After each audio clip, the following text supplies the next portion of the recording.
Sydney, thank you. In exactly 1 week, millions around the nation will be required to have a real ID. Starting on May 7th, state-level IDs will no longer be accepted at airport checkpoints unless they're a real ID. This is a federal mandate, so without a real ID, you won't be able to board commercial flights or enter federal buildings. Christina Burgess is joining us live now from the Jacksonville airport. And Christina, with the deadline fast approaching, many people also need to be on the lookout for real ID scammers. Yeah, that's right. And if you do not have this gold star in the top right corner of your ID, that means that you're not real ID compliant and you do run that risk of not getting through TSA and not boarding your flight. With the deadline 1 week away, it's important that you obtain your ID the correct way because there are real ID scammers roaming online. The attackers are going to look at that timing and they're just going to hit as hard as they can and as long as they can, as long as there's money and data involved. Cybersecurity strategist with GuidePoint Security, Paul Keener, wants everyone to be on the lookout for real ID scammers as the deadline to get one is looming.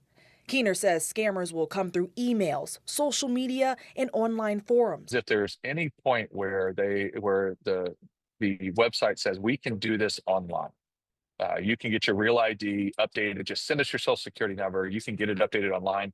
That's a scam. We're on your side with what to do if you get scammed. First, you want to go to identitytheft.com and notify the IRS so your social security number can be flagged. And if you paid money, be sure to notify your bank. But just wanting to make sure that people, this is that star that you're referring to, That people need to make sure they have, and this is their real ID. Correct. Okay. Yeah.